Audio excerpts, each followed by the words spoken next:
Hi hello welcome to our channel. నేను మీ సిరి. ఈరోజు మనం చెప్పుకోబోయే కథ వాలుపు వర్ణం పార్ట్ 53. ఇక ఆలస్యం చేయకుండా కథలోకి వెళ్ళిపోదాం. అందరూ హాస్పిటల్లో ఉన్నారు. ఐశ్వర్య ఎందుకు ఇలా చేసింది మీకేమైనా తెలుసా అని అడిగాడు అశ్విన్ ముగ్గురిని చూస్తూ. నీ వల్లే కదా అంది నవ్విక. నా వల్ల అన్నాడు ఆశ్చర్యంగా. అంతలో ఐశ్వర్య అరుపులు వినిపించి నలుగురు కంగారుగా రూమ్ లోపలికి వెళ్ళారు. వీళ్ళు వెళ్ళేసరికి భయపడుతూ టేబుల్ వైపు చూస్తూ ఉంది ఐశ్వర్య. ఐషు ఏమైంది? ఆకృతి నవిక చెరువు వైపు చేరారు. ఐశ్వర్య చూస్తున్న వైపు చూశాడు అర్జున్. ఫోన్ వైబ్రేట్ అవుతూ ఉంది. అశ్విన్కి ఏమీ అర్థం కావట్లేదు. ఐసు బాధగా ఆమె దగ్గరికి వెళ్ళాడు. అశ్విన్ని చూసి ఆ ఫోన్ వైపు మార్చి మార్చి చూసింది. ఫోన్ చేతిలోకి తీసుకుని ఐశ్వర్య ముందుకు తెచ్చాడు అర్జున్. వద్దు వద్దు అని అరిచింది ఐశ్వర్య. మాట్లాడు ఐశ్వర్య, మేమంతా ఉన్నాం కదా, ఏమీ భయపడకు. ఐశ్వర్య తల మీద చేత్తో నిమిరాడు అర్జున్. అతనే లిఫ్ట్ చేశాడు. హాయ్ ఐషు డార్లింగ్ అని వినిపించింది అటునుంచి. అశ్విన్కి అయోమయంగా ఉంది. అక్కడ ఏం జరుగుతుందో అర్థం కావట్లేదు అసలు. భయపడుతూ మాట్లాడలేదు ఐశ్వర్య. ఏం కాదన్నట్టు చేత్తో సైగ చేశాడు అర్జున్. హలో హలో వణికింది ఐశ్వర్య గొంతు. ఎంతకీ కాలు తీయవు పొగరా? కోపంగా అరిచాడు అటునుంచి. ఐశ్వర్య బిత్తరపోయింది. ఒప్పుకుంటున్నావా నా ప్రేమ అని అడిగాడు. ఎదురుగా ఉన్న అశ్విన్ని చూసింది ఐశ్వర్య. అశ్విన్ ఐశ్వర్యనే చూస్తున్నాడు. నేను చచ్చినా ఒప్పుకోను అంది. ఒప్పుకోవాలి, తప్పదు. లేకపోతే ఆ లేకపోతే ఏం చేస్తావు అశ్విన్ అంది. ఏదో ధైర్యం వచ్చినట్టుంది. నేనేంటో తర్వాత చూపిస్తా అని కాల్ కట్ చేశాడు అతను. అయోమయంగా అంతా అశ్విన్ని చూశారు. నన్ను చూస్తారేంటి? కాల్ చేసింది ఎవరు? ఐషు ఏంటి నా పేరు పలికింది? అసలేం జరుగుతుంది? ఇప్పటికైనా చెప్తారా? తల పట్టుకున్నాడు అశ్విన్. అక్కడ ఏం జరుగుతుందో అతనికి అర్థం కాక. ఐశ్వర్య అర్థమైందా అశ్విన్ కాదని అని అడిగాడు అర్జున్. ఏడుస్తూ చిన్నగా నవ్వింది. అబ్బా, ఇప్పటికైనా చెప్తారా? అశ్విన్ విసుక్కున్నాడు. తర్వాత చెప్తాను, నువ్వు ఆగరా అని అశ్విన్తో చెప్పి, నవిక, మీ నాన్నగారు ఫోన్ ట్రేసింగ్లో హెల్ప్ చేస్తారా? కమిషన్ ఆఫీస్లో వర్క్ చేస్తారు కదా అని అడిగాడు అర్జున్. నేను కనుక్కుంటానన్నయ్య అని అంది నవిక. నవి, ఏం చెప్తావు? కంగారుగా అడిగింది ఆకృతి. నాకు తెలుసులేవే, నేను ఏదో ఒకటి చెప్తాను సరేనా అని బయటికి వెళ్ళింది నవిక. పోగంట తర్వాత అడ్రస్తో సహా నోట్ చేసుకుని అర్జున్కి చెప్పింది నవిక. ఎవరో నీకు తెలిసిన వాళ్ళే చేసి ఉండొచ్చు, నువ్వేం కంగారు పడుకు. ఐశ్వర్య, నేను ఇప్పుడే వెళ్తాను అని అన్నాడు అర్జున్. ఈ టైంలోనా? ఆకృతి కంగారు పడింది. జస్ట్ తెలుసుకుంటాను, నేనేం ఫర్దర్ స్టెప్ తీసుకోను. అశ్విన్, నువ్వు ఇక్కడే ఉండు అన్నాడు అర్జున్. నేను నీతో పాటు వస్తాను అన్నాడు అశ్విన్. వద్దురా, ఇక్కడ నువ్వు నేను లేకపోతే ఎలా? ఏదైనా అవసరం అయితే ఎలా? ఫుడ్ సంగతి చూడు అని బయటికి నడిచాడు అర్జున్. అర్జున్ వెనకాల బయటకు పరుగు పెట్టింది ఆకృతి. ఏం కావాలే అని అడిగాడు. నేను వస్తాను నీతో అంది. అతన్నొక్కడి పంపించడం ఇష్టం లేక. నేనేం మూవీకి వెళ్ళట్లేదు, పో లోపలికి కసిరాడు. ప్లీజ్ బావా, నేను వస్తాను. అక్కడ ఏమీ ఉండదే, జస్ట్ చూసొస్తా, ఎవరో తెలుసుకుంటాను. ఏదైనా తేడా వస్తే ఐశ్వర్యకి ప్రాబ్లం అవుతుంది, నువ్వు వస్తే గందరగోళం అవుతుంది. నీ తింగర వేషాలు వేశావంటే అన్నాడు అర్జున్. నేను వస్తాను. అర్జున్ వెంట హాస్పిటల్ బయటికి నడిచింది. చెప్తే వినవే, ముందు పో, ఏదైనా తిను అని కసిరాడు. నువ్వు తినలేదుగా, తినేసి వెళ్దాం. నేనిప్పుడే వెళ్ళను, అర్ధరాత్రి వెళ్తాను, దానికి ఇంకా 2 గంటలు పైమాటే అన్నాడు అర్జున్. నేను అప్పుడే వస్తాను అంది ఆకృతి మొండిగా. ఏ నిద్రమొకమా, మెలకువగా ఉండే ఫేసేననిది? నోరు మూసుకుని లోపలికి వెళ్తావా లేదా? వెళ్ళి తినేసి ఐశ్వర్య దగ్గర ఉండు. అర్జున్ బైక్ స్టార్ట్ చేశాడు. బావా ప్లీజ్, నువ్వక్కడవే ఎందుకు? నేను వస్తాను, ఇక్కడ ఉండలేను బాధగా మారింది ఆమె స్వరం. సరే పదా అన్నాడు ఆమె ముఖాన్ని చూసి అర్జున్. బైక్ ఎక్కింది ఆకృతి సంతోషంగా. బైక్ ముందుకు కదిలించాడు అర్జున్. వీరేంద్ర దగ్గర కారు తీసుకుని వివిధని బయటకు తీసుకొచ్చాడు విశ్వ. విస్సు, ఆపావేం అని అడిగింది. చల్లగాలికి అలా బాగుంటుంది, దిగుతావా అని అడిగాడు. కారు దిగి అలా విశ్వతో పాటు నడిచింది వివిధ. అర్జున్ ఆకృతి బైక్ ఎదురుగా వచ్చింది. అప్పటికే టైం 10 గంటలైంది. రెస్టారెంట్లో ఏదో కొంచెం తిని స్టార్ట్ అయ్యారు ఇద్దరు.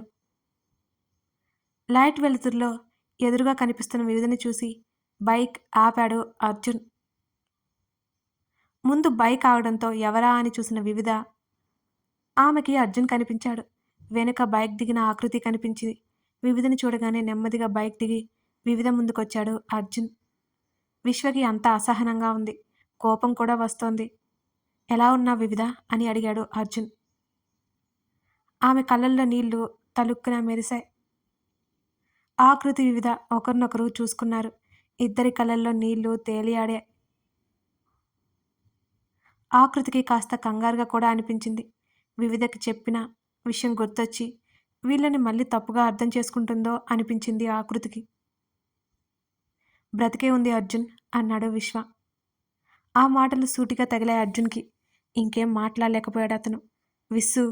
విశ్వని కసిరింది వివిధ. పర్వాలేదు సార్ అంది అర్జున్ వైపు చూడకుండానే. ఆకృతిని చూశాడు విశ్వ. బాధ నిన్న కళ్ళతో వివిధను చూస్తోంది ఆకృతి. చిన్నగా తల ఊపాడు. కారులో వెయిట్ చేయి అంది వివిధ. వివి వెళ్ళు అంది. అర్జున్ వాళ్ళని దాటుకుని వెళ్ళాడు కారు వైపుకి. కాకుండా ఈ టైంలో ఇటెక్కడికి అని అడిగింది వివిధ. అది ఇంటికి వెళ్ళే రూట్ కాకపోవడంతో. ఐశ్వర్యకి హెల్త్ బాగోలేకపోతే హాస్పిటల్కి వెళ్తున్నాం అన్నాడు అర్జున్. అంతకంటే ఎక్కువ చెప్పలేక. ఏమైంది? ఇప్పుడు ఎలా ఉంది? హెల్త్ ఇష్యూ, ఇప్పుడు ఓకే. అంతటితో మాటలు కరువైపోయా వాళ్ళకి. మీరు మాట్లాడుతూ ఉండండి, నేను ఆ షాప్లోకి వెళ్ళొస్తా, పనుంది. మాట్లాడే అవకాశం ఇవ్వకుండా ఆకృతి అక్కడి నుంచి వెళ్ళిపోయింది. ఆకృతి ఇంటెన్షన్ అర్థమైంది వివిధకి. అర్జున్ వివిధ అంతే. ఎదురుగా ఒకరినొకరు చూస్తూ నిలబడి ఉన్నారు. ఒకరినొకరు చూసుకుంటున్నారు. మెల్లిమెల్లిగా గాలి వీస్తోంది. ఫుట్పాత్ లాంటి ప్లేస్లో ఒక రాయి మీద కూర్చుంది ఆకృతి. ఆకృతి వైపు నడిచాడు విశ్వ. ఎలా ఉన్నారు అంది వివిధ. ఆమెనే చూస్తూ తల ఊపాడు. మౌనంగా అతన్నే చూస్తోంది. ఆర్ యూ ఆల్ రైట్ అని అడిగాడు. ఇప్పుడైతే కాదు, త్వరలో ఉంటానేమో అంది వివిధ. ఏం మాట్లాడాలో తెలియట్లేదు వివిధ. నువ్వు హ్యాపీగా ఉంటే చాలు అన్నాడు అర్జున్. ఉంటాను సార్, ఇప్పటికైతే కష్టం. బలవంతంగా ఆపుకున్న కన్నీళ్లు ఆమె చెంపల మీద జారిపోయాయి. ఆమె కన్నీళ్లు తుడవబోయాడు. ఆమె వెనక్కి సర్దుకుంది.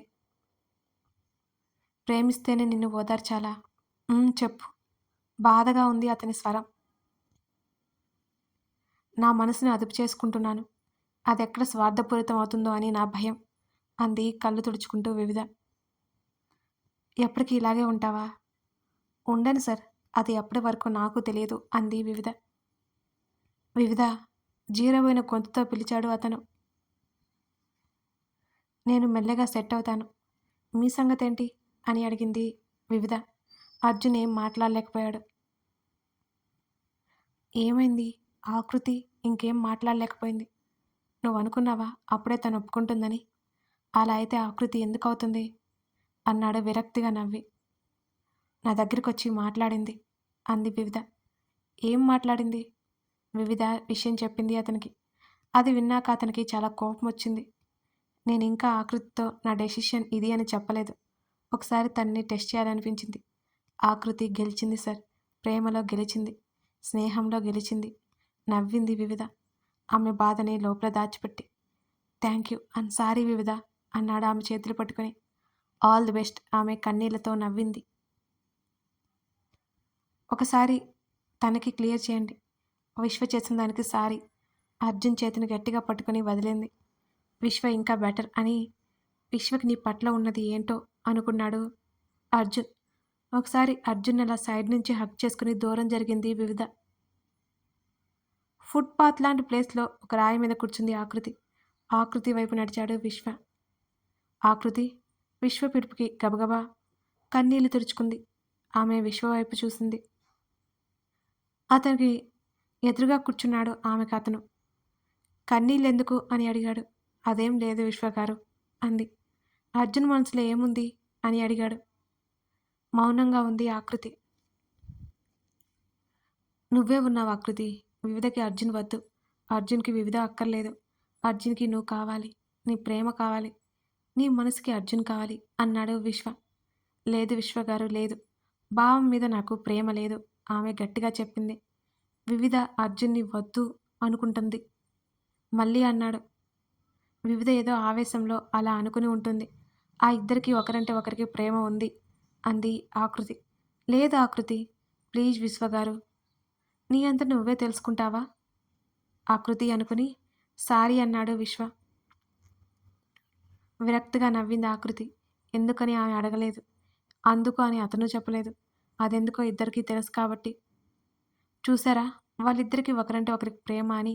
ఇంకాస్త దగ్గరగా ఉంటే ఖచ్చితంగా కలిసిపోతారు మునుపటిలా. ఆమె కంట్లో నుంచి కన్నీళ్లు చీకట్లో కలిసిపోయాయి. నీలాంటి అమ్మాయిలు అరుదు అనుకున్నాడు విశ్వ. ఎంత పొరపాటుగా ఆలోచించాడో తనకీ తెలుసు.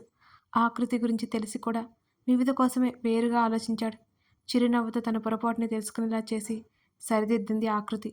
వివి లాంటి అమ్మాయే అని ఆలోచించలేకపోయాడు తను కూడా. విసు వివిధ పిలుపు వినిపించింది. ఆలోచనల నుంచి బయటకొచ్చి పద ఆకృతి అన్నాడు విశ్వ. విశ్వగారు, వాళ్ళిద్దరిని కలపడానికి మీరు నాకు హెల్ప్ చేస్తారా అని అడిగింది ఆకృతి. ఇంతటి అమాయకత్వమా అనుకోకుండా ఉండలేకపోయాడు విశ్వ. వివి సంతోషం కోసం వివిధ కోరుకునేది చేస్తాను అని నవ్వి ముందుకు నడిచాడు విశ్వ.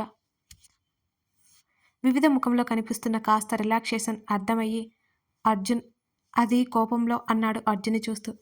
పర్లేదు విశ్వ, ఆకృతి అక్కడుంది.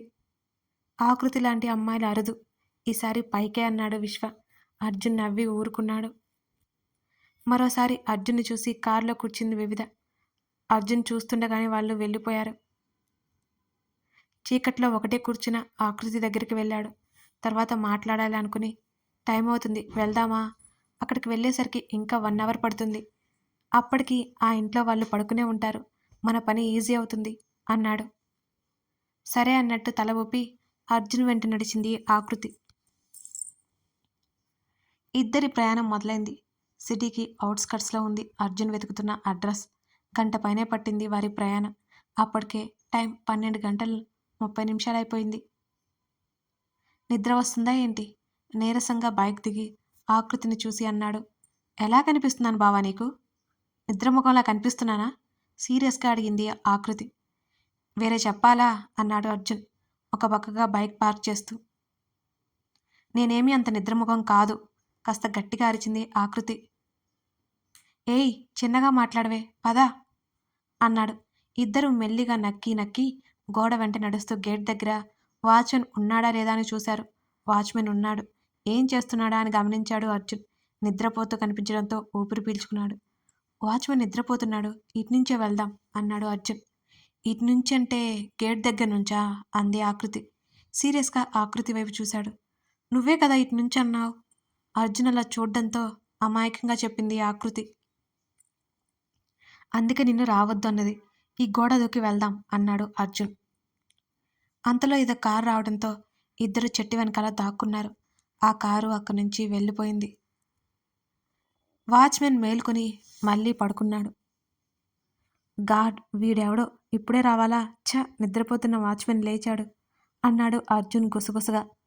అర్జున్ ఆకృతి భుజాల చుట్టూ పట్టుకుని వెనకే ఉన్నాడు. అతను ఆ వచ్చిన కార్ని వాచ్మెన్ని గమనిస్తున్నాడు. ఆకృతికైతే ఏదో అలా అనిపించింది. ఈ వాచ్మెన్ మేల్కొనేలా ఉన్నాడే, ఇటు వెళ్ళలేం, బ్యాక్ సైడ్ పోదాం పదా. ఆకృతిని వదిలి గోడ పక్కగా నడిచాడు. అర్జున్ వెంటే నడిచి ఇద్దరూ ఆ ఇంటి వెనుక పక్కకు చేరుకున్నారు.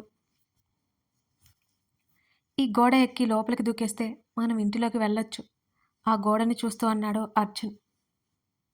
వామ్మో ఇదేంటి ఇంత ఉంది, నేనెలా ఎక్కాలి అని గుండెల మీద చేయి వేసుకుంది ఆకృతి.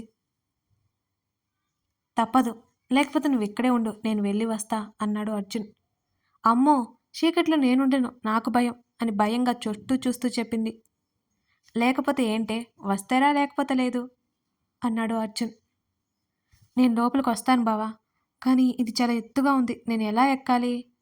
ఆమె అమాయకత్వపు మాటలు వింటుంటే అతనికి నవ్వొస్తోంది. బలవంతంగా నవ్వు ఆపుకున్నాడు. నిజంగానే ఆ గోడ చాలా ఎత్తులో ఉంది.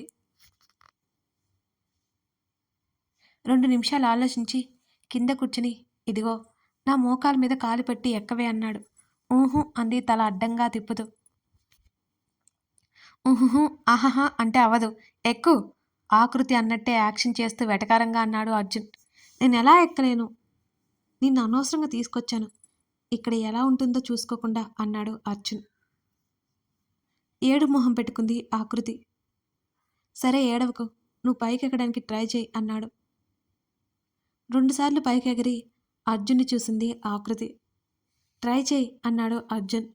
ఈసారి ట్రై చేసి గాల్లో ఉంది. ఆకృతిని పైకెత్తేశాడు అర్జున్. దించు బావా, నేను పడిపోతాను, దించు ఆమె గోల చేసింది.